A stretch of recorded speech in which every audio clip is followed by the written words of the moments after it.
बिस्मिल्लाहिर्रहमानिर्रहीम, अस्सलाम वालेकुम। मैंने बैलफ के बारे में आपको एक लेक्चर दिया। मैं शायद कन्वे करने में नाकाम रहा, जिसके बारे में मुझे बेशुमार वकला की भी कॉल्स आई कि जी बैलफ के बारे में आप मज़ीद बयान करें कि बैलफ क्या है, बैलफ के इख्तियारात क्या हैं, और अगर बैलफ के इख्तियारात में मुदाखलत की जाती है तो फिर क्या कॉन्सिक्वेंसेस हैं, और अगर बैलफ अपने इख्तियारात से तजावज़ करता है तो फिर क्या मामलात हैं। मैं पहले आपको बता चुका हूँ कि बैलफ जो होता है वो कोर्ट का मुकर्रर करदा नुमाइंदा होता है, और उसके पास under the order of the court वो तमाम इख्तियारात मौजूद होते हैं जो उस ऑर्डर में मुतय्यन किए गए होते हैं। मैंने आपसे ये भी गुजारिश की कि बैलफ आसानी के लिए टर्म जो है वो जारी की गई कानून में कि कोर्ट हर जगह खुद नहीं जा सकती, वो अपने बिहाफ पे अपना नुमाइंदा मुकर्रर कर सकती है, और अगर वो अपना नुमाइंदा मुकर्रर कर सकती है तो उस नुमाइंदे को इख्तियारात क्या क्या होंगे। मसलन मैं आपके सामने केस लॉ डिस्कस करने लगा हूँ 2007 PLD page 359 Lahore high court Lahore. इसमें आपको डिटेल मिल जाएगी। अदालत ने एक स्पेसिफिक डायरेक्शन दी कि आपने इस जायदाद का कब्जा ए को लेके देना है। अब अदालत ने कहीं पे ये कैटेगराइज नहीं किया कि ये प्रॉपर्टी बी के कब्जे में है, आपने बी से लेके देनी है। बैलफ गया तो पता चला वहां पे बी काबज नहीं, वहां पे सी काबज है। जब ऑर्डर में कोई स्पेसिफिक डायरेक्शन ना हो, सिर्फ ये डायरेक्शन हो कि ए को इस प्रॉपर्टी का कब्जा लेके देना है, तो फिर बैलफ के इख्तियारात जो हैं वो इस हवाले से लामतना ही है। अब बैलफ जो है वो गया मौके पर गया तो वहां पे जो काबज थे उन्होंने मिसबिहेव किया, मैन हैंडलिंग की उसके साथ। अब बैलफ के साथ अगर मिसबिहेव होता है अपने वो कानूनी जिम्मेदारियां पूरी करते हुए, कानूनी फराइज की अंजामदही में जो कोर्ट ने उसको मुतय्यन किए हैं, तो ये ऐसा ही तसव्वुर होगा कि ये अदालत की तौहीन की जा रही है। ना सिर्फ तसव्वुर होगा बल्कि वो माना ही अदालत की तौहीन जाएगा, उसको कंटेम्प्ट ऑफ कोर्ट ही माना जाएगा।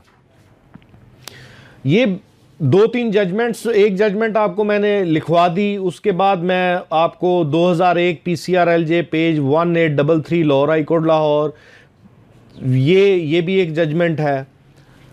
अब बैलफ अगर जाता है और आगे से रेजिस्टेंस होती है आगे से उसको रोका जाता है, उसके साथ मैन हैंडलिंग की जाती है, उसके साथ मिसबिहेव किया जाता है माजरत, तो ये कंटेम्प्ट ऑफ कोर्ट होगा। कोई इंडिपेंडेंट पिटीशन नहीं दरकार होगी, कोर्ट खुद बैलफ की रिपोर्ट पे वो एक्शन लेगी। बैलफ जब रिपोर्ट देगा कि मेरे साथ ये मैन हैंडलिंग हुई है, ये मिसबिहेव हुआ है, ये टॉर्चर हुआ है, ये रोका गया है, कोर्ट जब ये तसव्वुर कर लेगी कि हाँ बैलफ के साथ ये सारा कुछ हुआ है तो वो मुल्ज़मान को इंडक्ट करेगी। मैं इसकी मिसाल आपको देता हूँ कि जब अदालत में एक हेबियस कार्पस की पिटीशन फाइल की जाती है तो उसमें सिर्फ SHO पार्टी होता है। अब वो बैलफ जो है वो जाता है थाने में, तो उसके साथ मुहर्रर बदतमीज़ी करता है, उसके साथ दूसरे पुलिस वाले बदतमीज़ी करते हैं, तो वो इस बुनियाद पे कंटेम्प्ट ऑफ कोर्ट से नहीं बच सकते कि ये ऑर्डर सिर्फ एसएचओ के नाम था।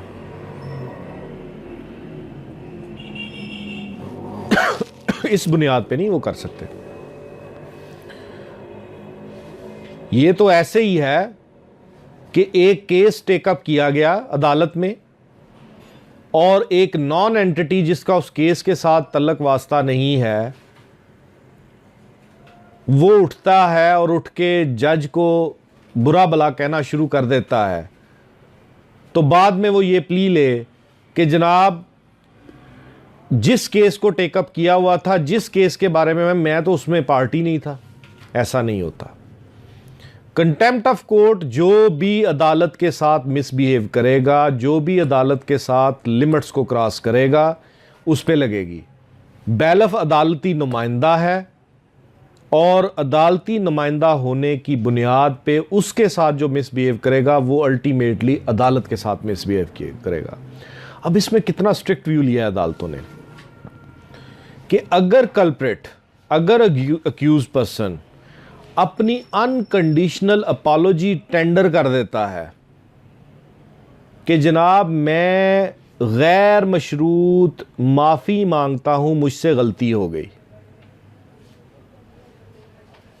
तब भी अदालत उसको नहीं छोड़ती। सिर्फ इस हद तक लीनियंट व्यू लेती है कि इसको सज़ा कम कर दें, खा वो चंद घंटों की हो, खा वो चंद दिन की हो, खा वो चंद रुपयों की हो, खा वो चंद हज़ार रुपयों की हो, अदालत उसको सज़ा ज़रूर देगी। ये जो जजमेंट मैंने दी है इसमें अनकंडीशनल अपॉलॉजी उसने टेंडर की, दैट अनकंडीशनल अपॉलॉजी है वो एक्सेप्ट हुई। एक्सेप्ट होने के बाद भी उसको सिंपल इम्प्रिजनमेंट जो है 15 दिन की और 1000 रुपये जुर्माना हुआ। ये 2007 PLD 359 लाहौर हाईकोर्ट लाहौर, और 2001 में भी अनकंडीशनल अपॉलॉजी की गई, लेकिन फिर भी लीनियंट व्यू लेते हुए भी उसको 1 माह के लिए सज़ा और उसके साथ फाइन किया गया। इसलिए आप कतन ये ना समझे कि बैलफ एक आम आदमी है। बैलफ इंसान कुछ नहीं है। इंसान के इख्तियार को दिए गए इख्तियारात उसको बड़ा करते हैं, वो किसी भी फील्ड में हो, किसी भी फील्ड में, खा वो गवर्नमेंट में हो, खा नॉन गवर्नमेंट में हो, खा सेमी गवर्नमेंट में हो, खा प्राइवेट हो, खा किसी का घर हो। एक घर में चौकीदार बाहर बैठा के रखा हुआ है, सगा रिश्तेदार भी आता है तो चौकीदार उसको रोकता है, उसको इख्तियार दिया हुआ है मालिक ने कि भाई तुमने पूछताछ करके फिर किसी को अंदर आने देना है। वो ये नहीं कह सकता कि मैं इसका रिश्तेदार हूं, हु आर यू, कि तुम 2 टके के चौकीदार हो के मुझे रोक रहे हो। नहीं, उसके इख्तियारात में है कि वो उसको रोके, उसकी शनाख्त करे, शनाख्त करने के बाद घर के अंदर घर वालों से पूछ के वो घर के अंदर दाखिल होने दे। बैलफ हो सकता है वो 3रे स्केल का क्लर्क हो, जज 18वें स्केल का, 19वें स्केल का, 20वें स्केल का हो। वो 3रे स्केल का अफसर जैसे ही 18वें स्केल, 19वें स्केल, 20वें स्केल का बंदा उसको बैलफ, जज उसको बैलफ मुकर्रर करता है तो उसको भी 18वां स्केल, 19वां स्केल, 20वां स्केल मिल जाता है, जब तक वो अपनी ड्यूटी डिस्चार्ज नहीं करता। उसके वही इख्तियारात होंगे जज के हैं। इसलिए बैलफ ऑफ द कोर्ट जब भी आए उसके साथ मिसबिहेव ना करें, कानूनी तरीके से पेश आए। वो कानूनी तरीका क्या है? अब ये दूसरा सवाल आपका कि अगर बैलफ अपने इख्तियारात से तजावज़ करे तो फिर आप क्या कर सकते हैं? अब एक बैलफ आया, अदालत ने कहा कि ए का घर बी से खाली करवा के दो। अब बैलफ वो ऑर्डर की कॉपी लेके जाता है साथ में पुलिस होती है। वो बंदा सी निकलता है, वो कहता है जी फरमाएं आप किस लिए आए हैं। वो कहता है जी मैं कोर्ट का बैलफ हूं, इस घर का कब्जा मैंने ए को दिलवाना है। दिखा दें जी ऑर्डर कौन सा है। वो ऑर्डर दिखाता है, वो कहता है भाई ये ऑर्डर है कि बी से इसका कब्जा लेके दो। मैं गुज़िश्ता इतने अरसे से इधर रह रहा हूं, इस डॉक्यूमेंट की बुनियाद पे रह रहा हूं, मेरे खिलाफ तुम्हारे पास कोई ऑर्डर नहीं है। तुम्हारे खिलाफ पास ऑर्डर है कि बी से कब्जा वापस दिलवा के ए को दो, इसलिए आप चले जाओ, मेरे खिलाफ ऑर्डर लेके आओ, मुझसे खाली करवाओ। मैं इस डॉक्यूमेंट में ये डॉक्यूमेंट आप रख लें, अदालत को बता दीजिए। अगर बैलफ ने इलीगल ग्रेटिफिकेशन ली हुई है, रिश्वत ली हुई है, बिका हुआ है, उसको पार्टी ने कहा एक दफा कब्जा दिलवा दो फिर देखेंगे, बैलफ इंसिस्ट करता है कि मैं आया हूं तो मैंने कब्जा लेके ही दे के ही जाना है, तो फिर you can do each and everything. आप उसको रेजिस्ट भी कर सकते हैं, और अगर वो लिमिट्स को क्रॉस करता है तो आप उसको पुश बैक भी कर सकते हैं। आप 15 पे कॉल भी कर सकते हैं। आप उसी वक्त थाने में दरखास्त भी उसके खिलाफ दे सकते हैं। आप उसी दिन अदालत में जाके उसके खिलाफ पिटीशन भी फाइल कर सकते हैं कि इस बैलफ ने अपने इख्तियारात से तजावज़ किया, पैसे लेके असरो रसूख को देखते हुए कुछ भी,